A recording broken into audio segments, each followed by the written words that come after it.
ओम नमो भगवते वासुदेवाय। श्री गीता जी का 15वां अध्याय। हे अर्जुन, सुन ध्यान से। गज एक भक्त महान, एक दिवस सरिता विषे पहुंचा करने स्नान। पकड़ा उसको ग्राह ने, निर्बल था गजराज। सुनकर गज की टेर को पहुंचे भव के ताज। ग्राह को मारा तुरत ही, गज को लिए बचाए। इस प्रकार निज भक्त की करते नाथ सहाय। जो मेरे आश्रित सदा, उनका मैं रक्षपाल। 15 अध्याय में इमी कहते गोपाल। 15वां अध्याय पुरुषोत्तम योग। भगवान श्री कृष्ण ने कहा कि हे अर्जुन, आदि पुरुष परमेश्वर मूल रूप वाले हैं। वह सब के ऊपर नित्य धाम में सगुण रूप से वास करने के कारण उद्धर्व कहे गए हैं। वह संसार वृक्ष के कारण है, इसलिए इस संसार वृक्ष को उद्धर्व मूल वाला कहते हैं। इसकी शाखाएं नीचे की ओर हैं, इसलिए इस संसार वृक्ष को अद्य शाखा वाला कहते हैं। संसार रूप पीपल के वृक्ष को अविनाशी कहते हैं। वेद इसके पत्ते कहे गए हैं। संसार रूप वृक्ष को जो प्राणी मूल सह तत्व से जानता है, वह वेद तत्व को जानने वाला है। हे अर्जुन, इस संसार रूप वृक्ष के तीनों गुण रूप जल के द्वारा बड़ी हुई एवं विषय भोग रूप पांचों स्थूल देह इंद्रियों की अपेक्षा सूक्ष्म होने के कारण उन शाखाओं को कोंपलों के रूप में कहा गया है। कोंपलों वाली देव, मनुष्य और तीर्यक आदि योनि रूप शाखाएं व अहंता, ममता, वासना रूप जड़ें नीचे ऊपर सर्वत्र फैली हुई हैं। इस संसार वृक्ष का स्वरूप जैसा कहा है, वैसा यहाँ विचार काल में नहीं पाया जाता। इसलिए इस अहंता, ममता और वासना रूप अति दृढ़ मूलों वाले संसार रूपी पीपल के वृक्ष को दृढ़ वैराग्य रूप शस्त्र द्वारा काटने के उपरांत उस परम पद को अच्छी प्रकार खोजना चाहिए, जहाँ गए हुए पुरुष संसार में पुण्य जन्म नहीं लेते। जिस परमेश्वर से यह पुरातन संसार वृक्ष की प्रवृत्ति विस्तार को प्राप्त हुई है, उसी आदि पुरुष नारायण की मैं शरण में हूँ।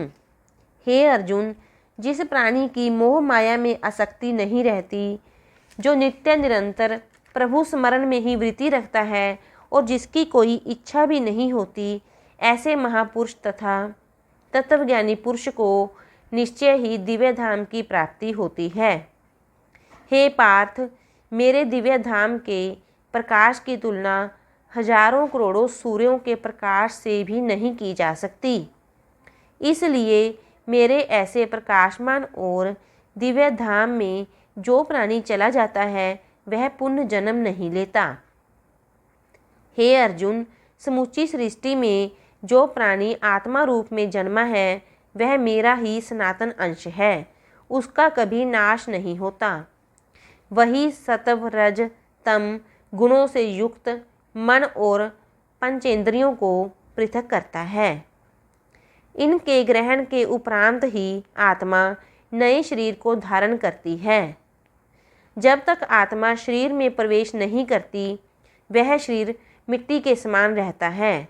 जब तक शरीर में आत्मा है, जीव अपने शरीर के अंगों नाक, कान, जीभ, त्वचा का अनुभव तथा मन के द्वारा विषयों का भोग करता है, परंतु अज्ञानी प्राणी शरीर में स्थित इस आत्मा को नहीं जान पाते।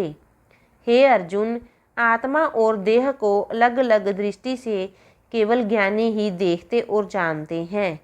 हे अर्जुन, सूर्य, चंद्र, अग्नि के तेज को तुम मेरा ही तेज जान। मैं ही पृथ्वी पर निराकार रूप में प्रवेश करके अपनी शक्ति से सभी प्राणियों को धारण करता हूँ और अमृत में चंद्रमा होकर संपूर्ण वनस्पतियों को पुष्ट करता हूँ। हे धनंजय, मैं ही सभी प्राणियों के शरीर में स्थित उदर में अग्नि रूप होकर प्राण और अपान से युक्त 4 प्रकार के भोजन को पचाता हूँ। मैं ही सब प्राणियों के हृदय में अंतर्यामी रूप से स्थित हूँ। मेरे द्वारा ही स्मृति, ज्ञान और अपोहन होता है। वेदों द्वारा मैं ही जानने योग्य हूँ। हे अर्जुन, संपूर्ण सृष्टि में नाशवान और अविनाशी 2 प्रकार के प्राणी हैं। स्थूल देह तो अक्षर प्राणी है और इस देह में रहने वाली आत्मा अक्षर पुरुष है। इनके अलावा एक अन्य प्रकार का प्राणी भी होता है जो उत्तम पुरुष कहलाता है। उत्तम पुरुष ही परम पुरुष कहलाता है। वही परमेश्वर है। वह परम पुरुष परमात्मा आदि मैं ही हूँ। हे पार्थ, वेदों एवं लोक में मुझे पुरुषोत्तम भी कहा गया है। हे अर्जुन, जो ज्ञानी हैं वे मुझ पुरुषोत्तम को जान लेते हैं। वे मुझे सर्वव्यापी मानकर नित्य निरंतर मेरा ही स्मरण करते हैं। हे मेरे प्रिय सखा, यह अति रहस्यमय पुरुषोत्तम योग मैंने तुझे बताया। जो प्राणी इसको आत्मज्ञान द्वारा जान लेता है वह कृतार्थ हो जाता है। 15वें अध्याय का महात्म्य। भगवान विष्णु बोले, हे लक्ष्मी, प्राचीन समय की बात है। एक नगर में पृथ्वी सिंह नाम का एक राजा राज्य करता था। उसका मंत्री शूरवीर काफ़ी साहसी था। राजा उस पर नेत्र मूंद कर विश्वास करता था, परंतु मंत्री के मन में कपट था। वह राजा की हत्या करके स्वयं राजगद्दी पर बैठकर राज्य सुख भोगना चाहता था। एक दिन मंत्री ने देखा कि राजा बेसुध सोया हुआ है। उसके रक्षक भी गहरी नींद में हैं।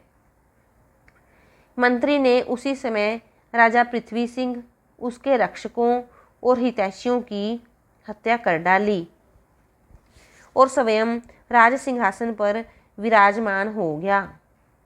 शूरवीर को राज्य करते हुए बहुत समय बीत गया और एक दिन वह भी मर गया। जब यमदूतों ने उसे धर्मराज के समक्ष पेश किया तो धर्मराज ने कहा कि हे यमदूतों, यह बहुत बड़ा पापी है, इसे घोर नरक की यातना दी जाए। यमदूत उसे नरक में ले गए। काफ़ी समय तक नरक भोगते रहने के पश्चात धर्मराज की आज्ञा अनुसार उसे घोड़े की योनि में जन्म मिला। घोड़ों के एक सौदागर ने उसे खरीद लिया और अपने अन्य घोड़ों के साथ उसे भी अपनी घुड़साल में बांध दिया। एक दिन घोड़ों का सौदागर बहुत से घोड़े लेकर दूसरे नगर में गया। उन घोड़ों में शूरवीर भी था। उस नगर के राजा को नए नए घोड़े खरीदने और उन पर सवारी करके शिकार खेलने का काफ़ी शौक था। राजा ने उस सौदागर को बुलवाया और एक घोड़ा पसंद करके खरीद लिया। यह घोड़ा वही मंत्री शूरवीर था जिसे राजा ने खरीदा था। जब राजा ने उस घोड़े पर हाथ फेरा तो उसने राजा की ओर देखकर मुंह फेर लिया। यह देखकर राजा आश्चर्य में पड़ गया। उसने एक योग्य पंडित को बुलवाया और उससे पूछा कि हे ब्राह्मण देव, हमने जो घोड़ा अभी अभी खरीदा है उसने हमारे चेहरे की ओर देखते ही अपना मुंह फेर लिया। इसका क्या कारण हो सकता है? पंडित ने कहा कि हे राजन, इस घोड़े ने ऐसा करके आपको प्रणाम किया है। राजा पंडित के जवाब से संतुष्ट नहीं हुआ। कुछ दिनों बाद राजा उस घोड़े पर सवार होकर शिकार खेलने गया।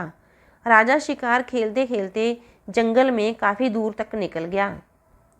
पहले राजा तीर से शिकार करता था, लेकिन उस दिन वह अपने शिकार को हाथों से पकड़कर मारने लगा।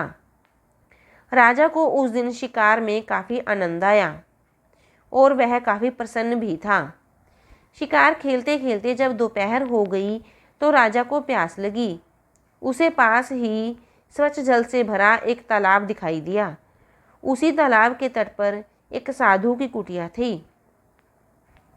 राजा वहीं अपने घोड़े से उतरा और घोड़े को एक वृक्ष से बांधकर साधु की कुटिया में चला गया। वहां उसने देखा कि साधु अपने पुत्र को गीता के 15वें अध्याय का पाठ याद करवा रहा था।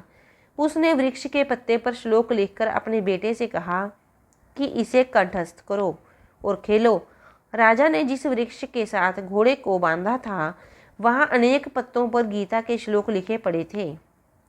साधु का पुत्र वृक्ष का पत्ता लेकर खेल भी रहा था और श्लोक भी याद कर रहा था। उस पत्ते पर अचानक घोड़े की दृष्टि पड़ी। गीता के 15वें अध्याय के श्लोक को देखते ही उस घोड़े की अधम देह छूटी और उसने देवदेही पाई। कुछ ही क्षणों बाद पानी पीकर राजा साधु की कुटिया से बाहर उस वृक्ष के पास आया जहां उसने घोड़ा बांधा था, लेकिन वहां उसका घोड़ा मरा पड़ा था। यह देखकर राजा चिंतित होकर बोला कि मेरा घोड़ा कैसे मर गया। तब आकाश मार्ग से स्वर्ग की ओर जाते हुए घोड़े ने कहा कि हे राजन, तेरे घोड़े का चैतन्य रूप मैं हूँ। मैंने देवदेही पाई है। अब मैं वैकुंठ को प्रस्थान कर रहा हूँ। राजा ने उससे कहा कि ऐसा तूने कौन सा पुण्य किया है। तब वह बोला कि इसका कारण तू साधु से पूछ। राजा ने साधु से पूछा तो साधु ने बताया कि हे राजन, तेरे घोड़े के मृत शरीर के पास पड़े पत्ते पर गीता के 15वें अध्याय का श्लोक लिखा हुआ है। घोड़े ने इस श्लोक के अक्षर देखे जिससे वह सद्गति को प्राप्त हुआ। भगवान विष्णु ने कहा कि हे लक्ष्मी, यदि यही 15वें अध्याय का महात्म्य है जिसका पाठ करने से पापी मंत्री भी घोड़े की योनि त्याग कर देवदेही हो गया। ओम नमो भगवते वासुदेवाय। शिव शंकर भगवान की जय। श्री राधे श्याम भगवान की जय।